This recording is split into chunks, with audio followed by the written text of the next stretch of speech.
情况怎么样？注水，全妥了。黄家兄弟那边，怎么样？他们早就如狼似虎，只等着下手了。好。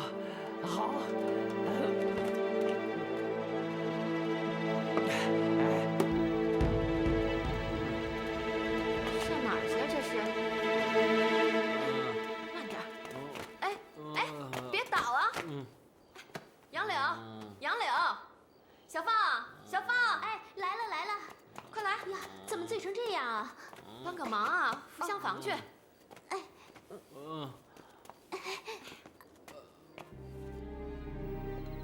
这小裁缝也真是的，怎么这么贪杯啊？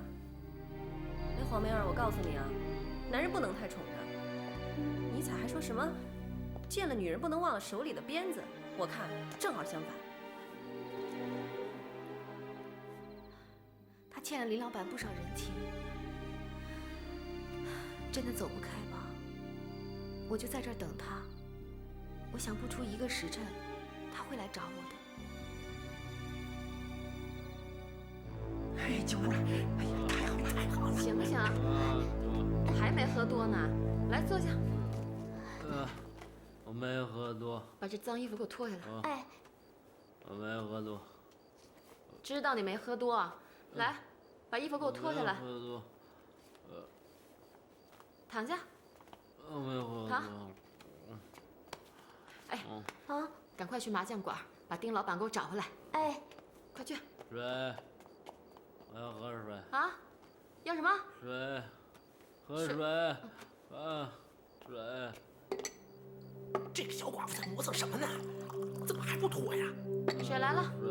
来，起来，起来喝水。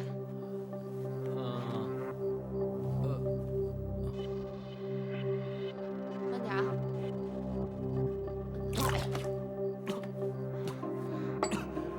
没呛着吧你？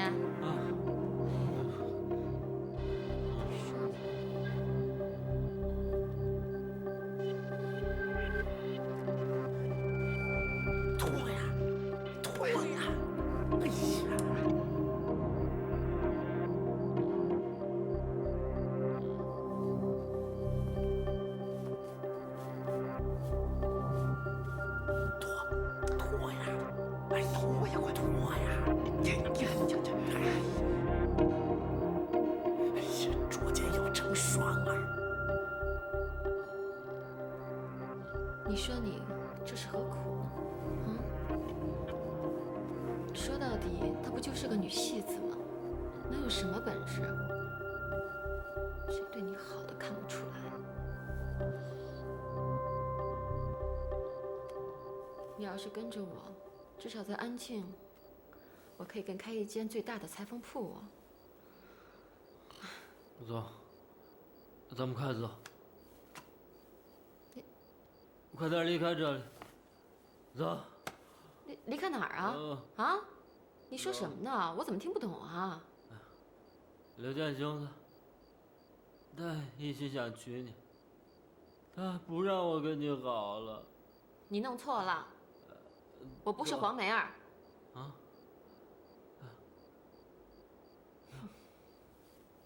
对不起，我要回去了。我要回去了。醉成这样，往哪儿走啊？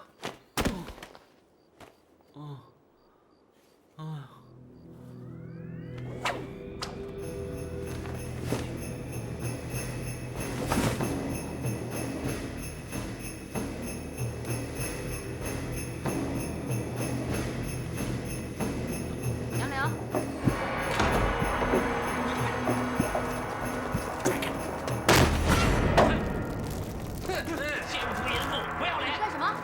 姓林的小贱人，你敢在家里私通男人！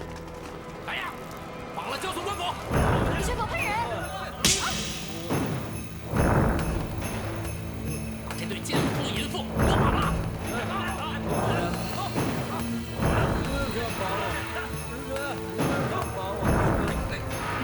别动！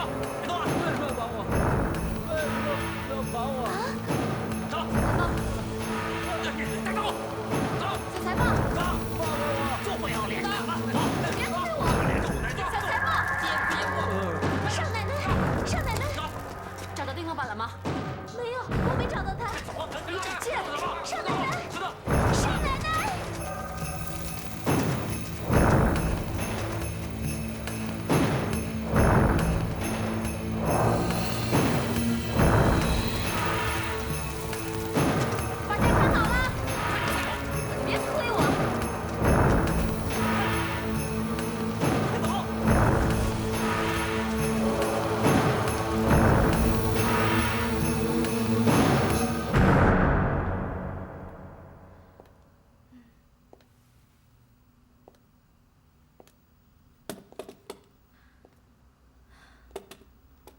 这么晚了，他怎么还不来啊？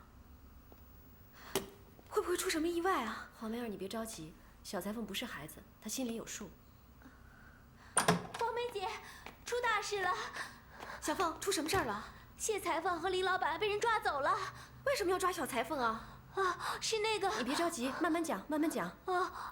谢裁缝喝醉了，结果就被黄家兄弟抓走了。林老板请谢裁缝吃饭，关黄家兄弟什么事儿啊？谢老板喝醉了，我们少奶奶就让我去麻将馆去找丁老板，结果没找到，一回来他们就被带走了。哦，他们还说了是捉奸成双。怎么会这样？别推我，快点！告诉你们，这叫请神为送神难，知道吧？等老娘弄清楚怎么回事儿，叫你们吃不了苦。进去，都是走，快进去。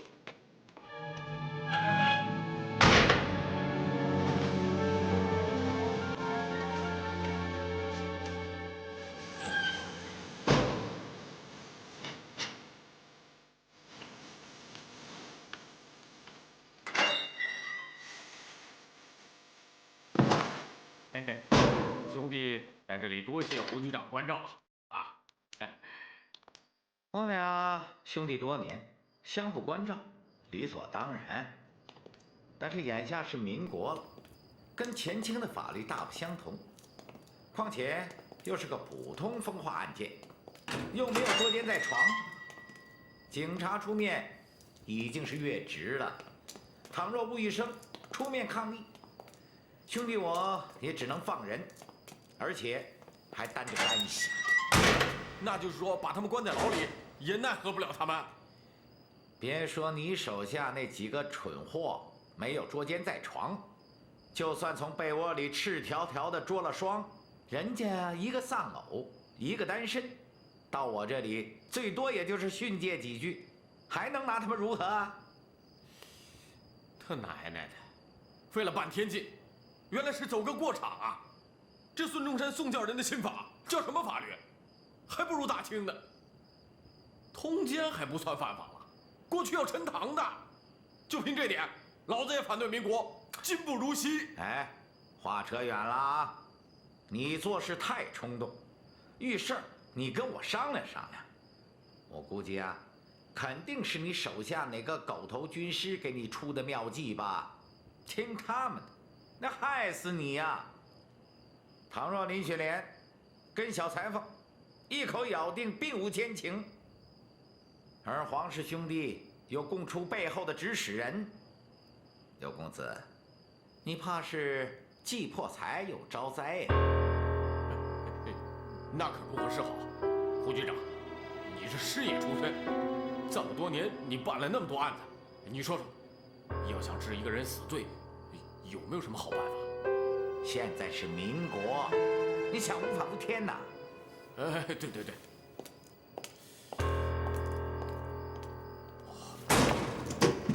哎，挨什么挨？哎，哟，新来的？怎么进来的？说呀！干嘛？说话呀你！杀人！啊，杀人？你杀谁呀你？我爷们儿。就你？不信啊？了不得，咱大点吧。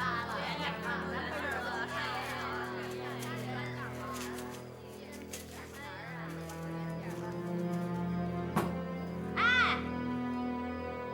跟我一块来那个关哪儿的？别吵，吵什么吵？闭嘴！再吵给你拉出去！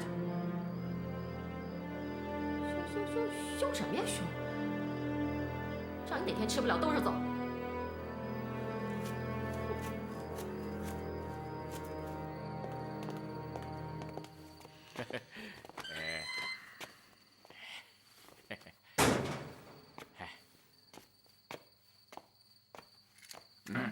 胡大哥，哎，胡大哥，哎，你这是做什么呀？你这不是把我胡某看小了吗？胡大哥，胡大哥，只要你帮我办成这件事儿，我刘某从此以后任你驱使。啊？听说刘安邦刘大人回家省亲来了。我二叔啊，哎，没错。你要想见他，我马上带你去见他。嘿，我二叔没有儿子，一直想把我过继过去呢。啊，今日太晚了，况且还空着手，还是明天吧。行，那我恭候着了。哎，那就有劳刘公子了。哎，一家人，不客气，不客气。胡局长，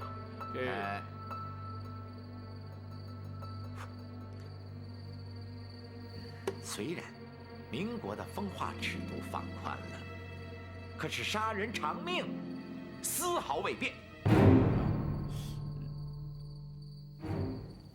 那这狗男女只是偷情，和杀人有什么关系啊？嘿，你长这么大一个脑袋瓜子，就装着男女的那点破事啊，你就不能好好的琢磨琢磨？报告。啊，进来。胡局长，吴司法官求见。见什么见？不见。是。回来。让吴司法官明天到警察局找我。是。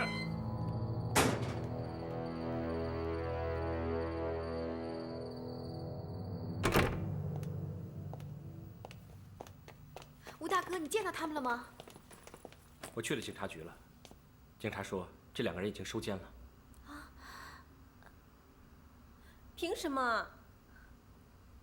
我让他们放人，可他们说必须要有局长的手令才可以。我也知道，警察局确实有这个规定。别担心，明天早上我就找胡明九去，估计没什么问题。还要等到明天呢。别担心了，也没2个时辰了。那也不能等。那怎么办？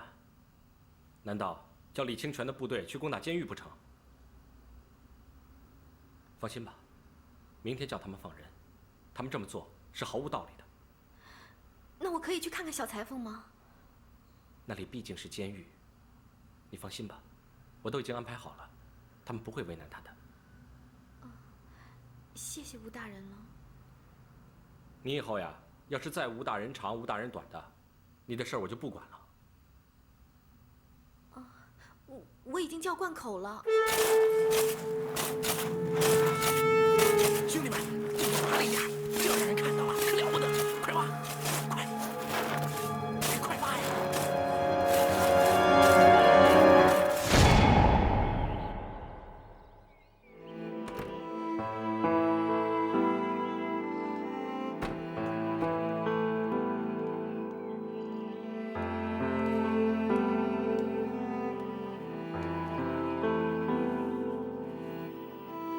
放心吧，女生现在已经到了警察局了。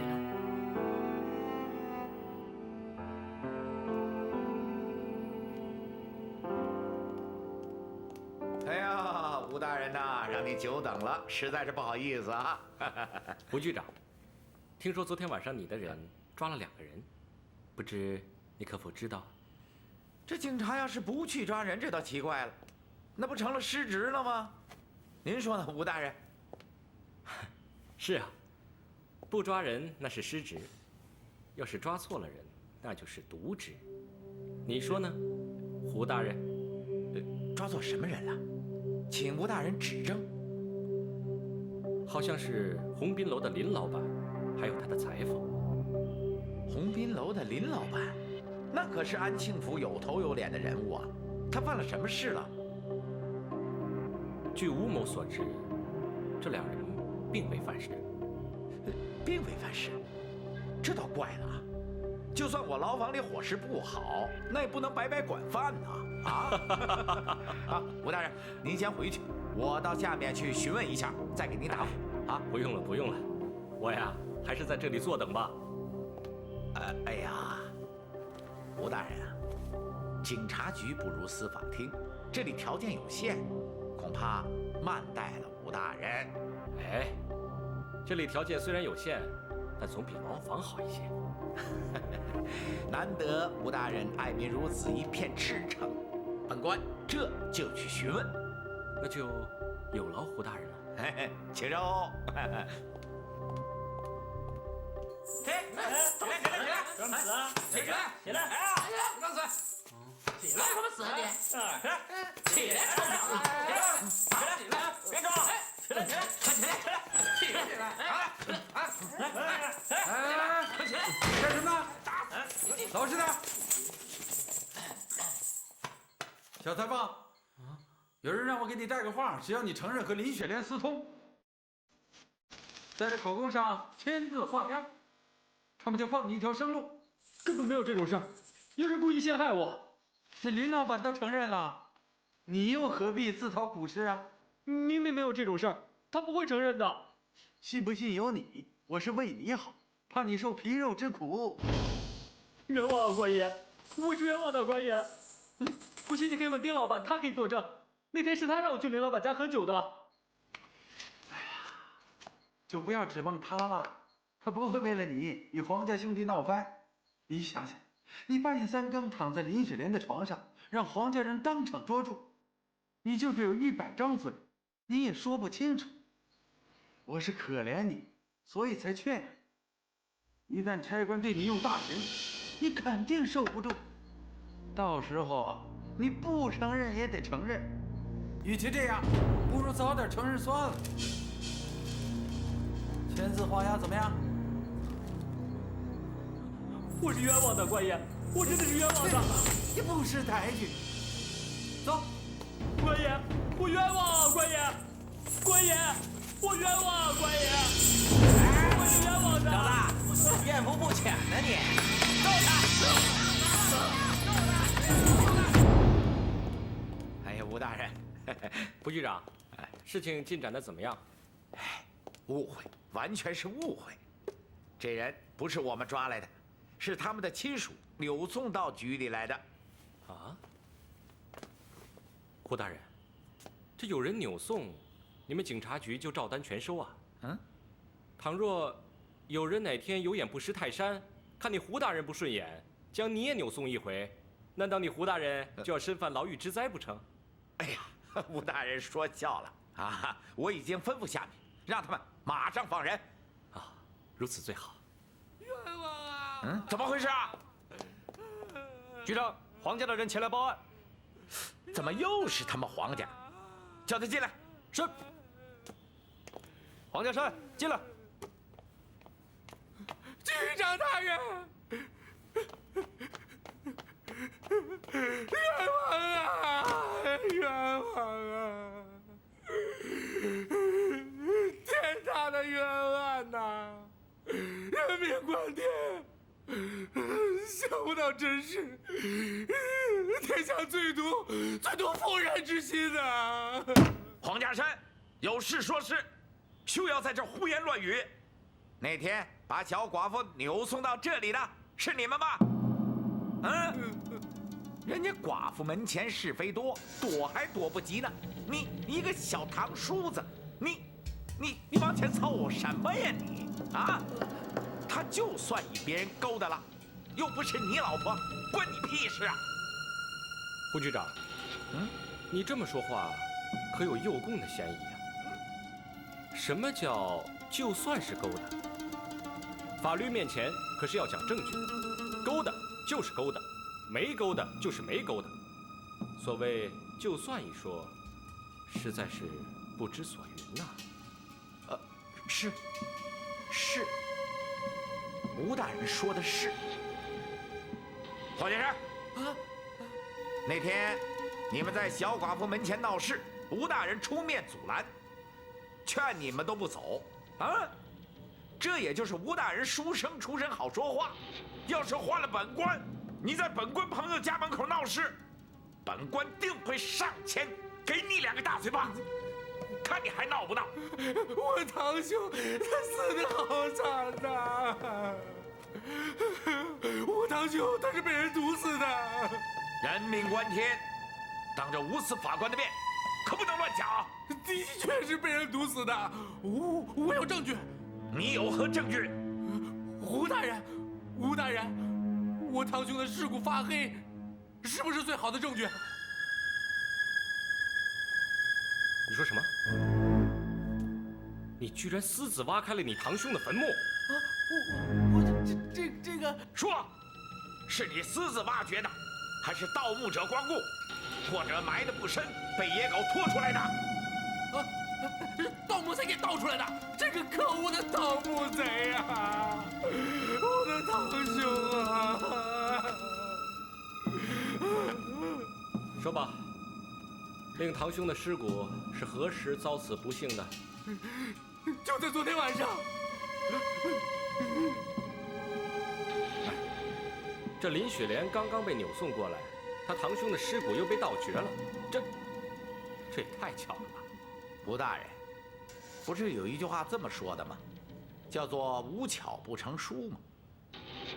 既然尸骨已露，你我一同前去勘察一下，你看如何呀？好。哎，尽快通知黄家山，让他把画送过来。要是衙门判下来，小寡妇的财产统统归他了。小的明白，我这就去。哎，一旦杀人罪名成立，小寡妇和小裁缝都逃不了死罪。这样一来，黄梅儿没有办法，只能老老实实嫁到我们刘家。嘿。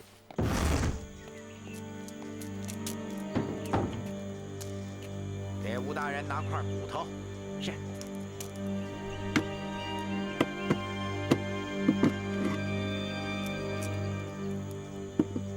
吴大人，验尸我是外行，你是学过西医的。倘若一个正常死亡的人，骨头是否会黑如墨染？自然不会。这就很能说明问题了。吴大人，小寡妇和小裁缝不能放。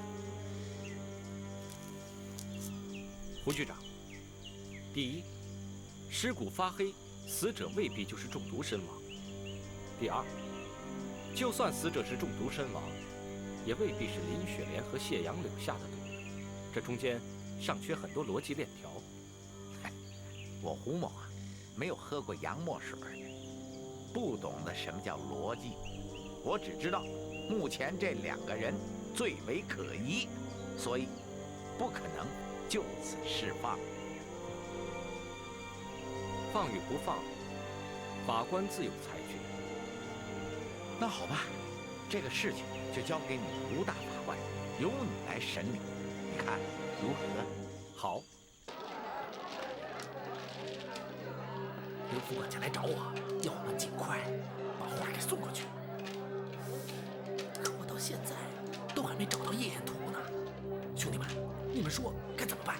哎呀，大哥，你别着急，慢慢找嘛，总会找到的。刘少爷他等不及呀！哎呀，整天像催命似的。当初不是讲好了吗？事成后再把画送过去。现在人倒是抓了，可案子还没判。大哥的家产还没分到手，事成了也不能送过去。咋办？老三说的不是没有道理。不过话又说回来，如果不及时把画给交出去，刘少爷不出力，案子判不下来，后面的事儿就不好办了。万一找不到这幅画怎么办？哎呀，大不了赔几个钱呗，8万。哎，打牌。我问你，那幅画放在哪儿了？为什么要害我？你自己做了见不得人的丑事，还有脸来问我？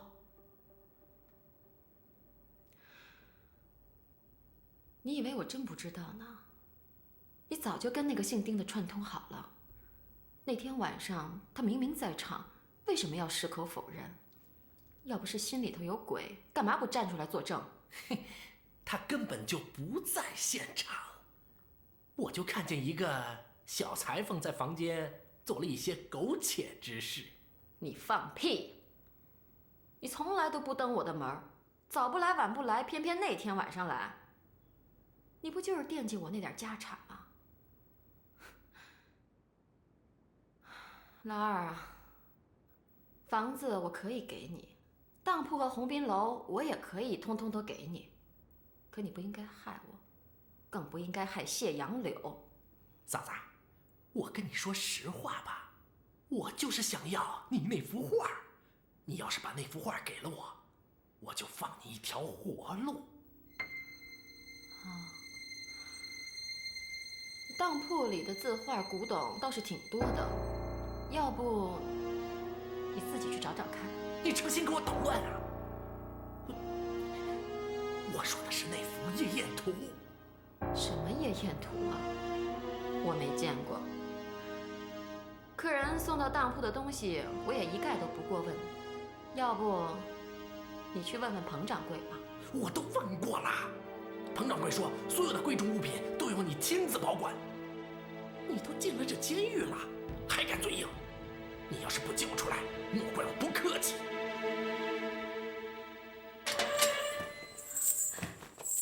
杨柳，杨柳，黄梅儿，杨柳。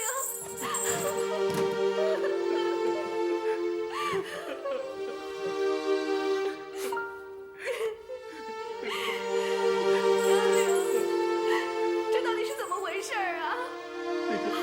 那天我喝多了，许多事都想不起来了。我自己也不清楚怎么会发生这种事。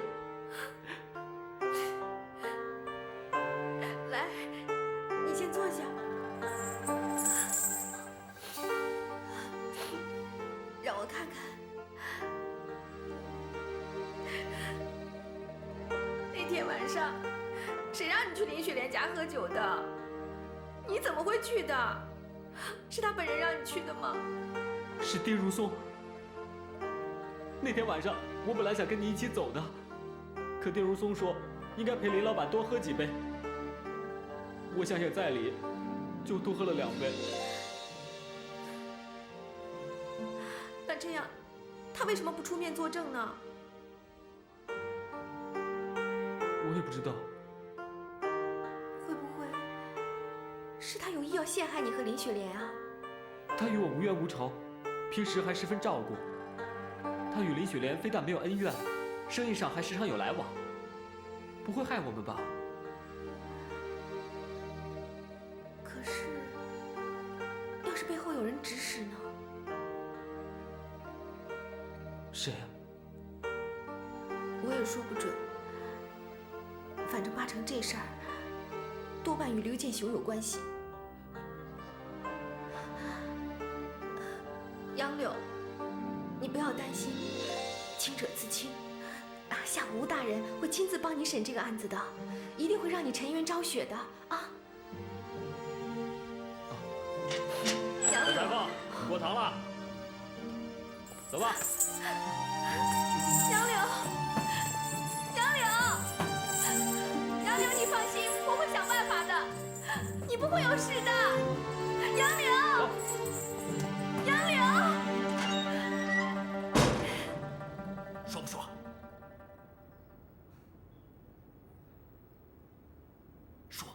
说呀，那幅画放在哪儿？我说你可得听好了，画儿让人赎回去了。什么人赎的？什么人当的？何时赎的？何时当的？亏你也算是大户人家的子弟，当贵重物品的有用自己真名实姓的吗？我怎么知道是哪路神仙啊？我实话告诉你，你的小命就攥在我的手里面。你要是交出了那幅夜宴图，我就告小裁缝跑到你家里面企图强奸你。你要是不交出来，我就告你们通奸。一旦判下来，你们俩的命都保不住。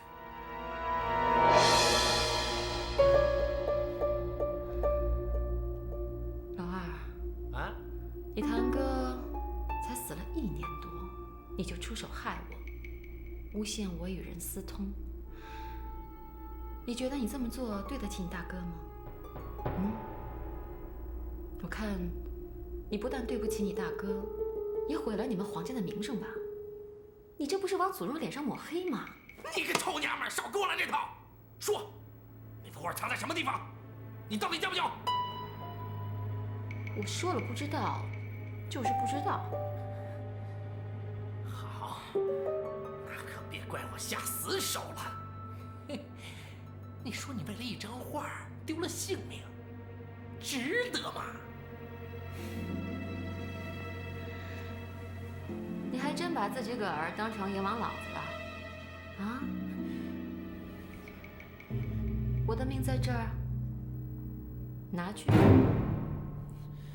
拿去啊！哼，亏你还是个男人。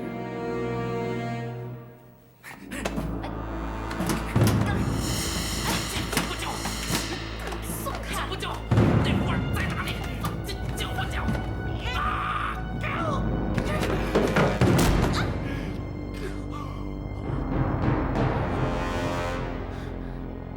来人！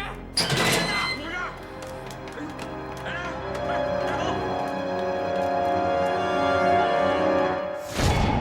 林老板，林老板，你怎么了？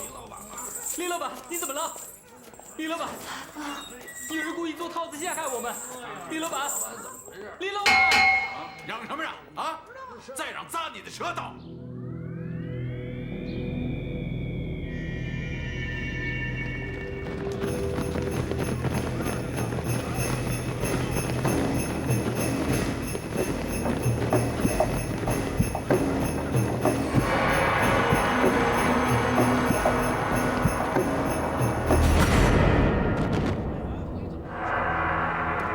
法官大人到！全体起立！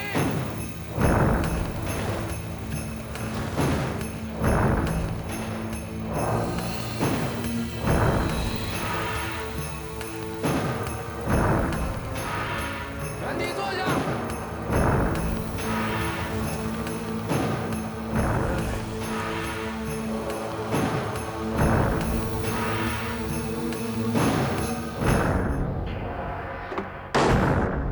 本庭宣布，黄家山状告林雪莲一案现在开庭。待被告林雪莲。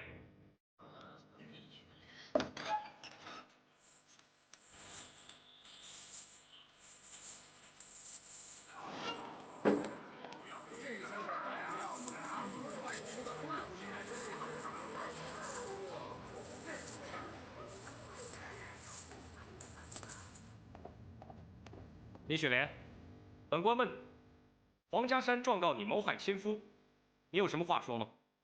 有什么证据啊？我堂兄的尸骨为何发黑？哎，他是去武汉做生意，半路得了脚长沙。我赶到那儿的时候人已经死了，我怎么投毒啊？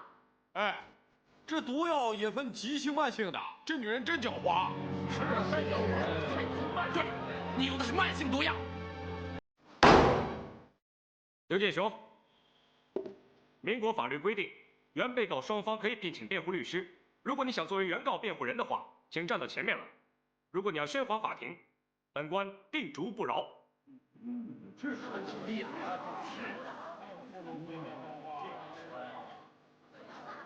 黄德山啊，你请不请老子义务给你辩护？老子不收钱。哎呀，有刘少爷亲自出马，那是求之不得呀！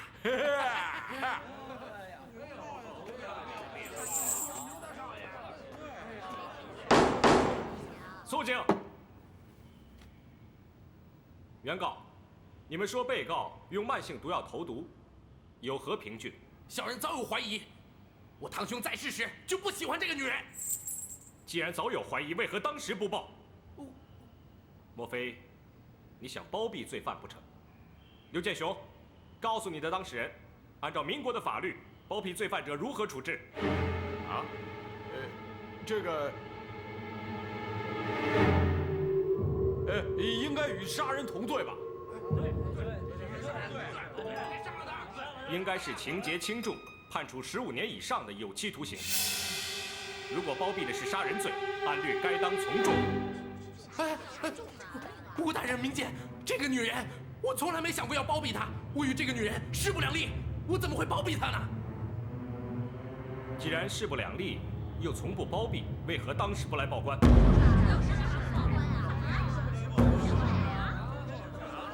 黄家山，你必须回答我这个问题，或者让刘建雄代为回答。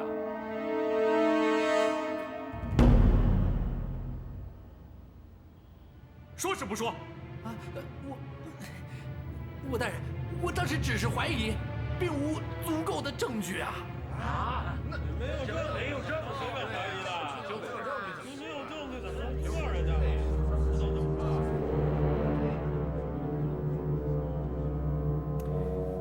黄家山，没有证据的怀疑，只是揣测，不足为凭。可是吴大人，我堂兄死于1年之前，可是奸夫正是1年之前来的安庆，这又作何解释？黄家山，你所谓的奸夫，是指何人呢？小裁缝啊！啊，小裁缝啊，小裁缝。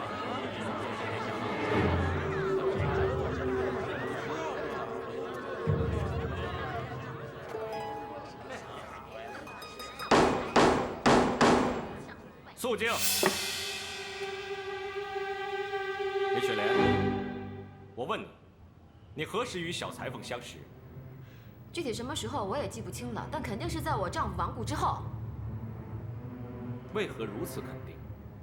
我只记得当时是为了给我亡夫做寿衣，听说安庆来了个小裁缝，手艺不错，才请他过来的，是这样认识的。哎，谁敢担保你们过去不认识？小裁缝不是你招来安庆的啊？是啊。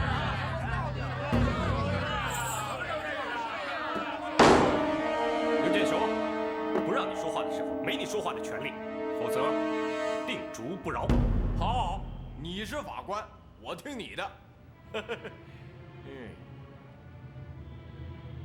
被告所谓投毒罪名，只是原告的揣测，本庭不予受理。至于林雪莲和小裁缝是何时相识的，待本官继续审问小裁缝。来人，把林雪莲先带下去。是。走，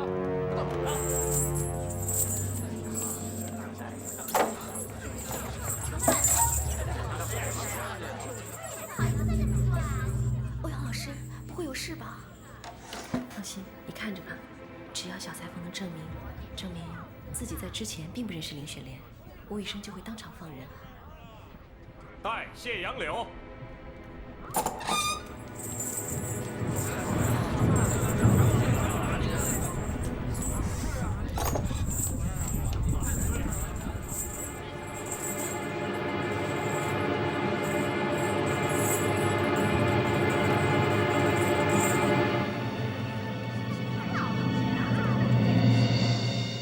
谢杨柳，本官问你，你是何方人士？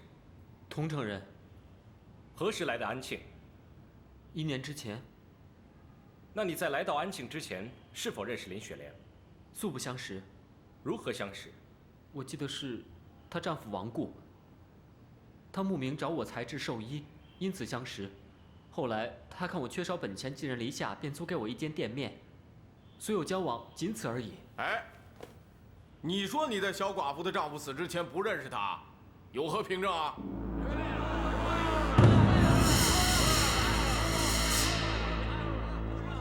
小裁缝，你只要列举出1、2个证人，足以证明你在来安庆之前并不认识林雪莲便可。没关系，即便证人不在安庆，本官也可以把他们传唤过来。在此之前，你可以取保候审。这个让我想想。小裁缝怎么了？之前认识人还是想啊？怕是他吓坏了，可能记不起来了。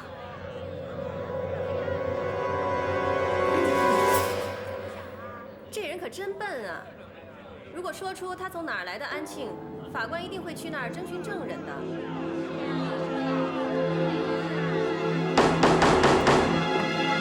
不得喧哗！谢杨柳，本官问你，你在来安庆之前身在何处？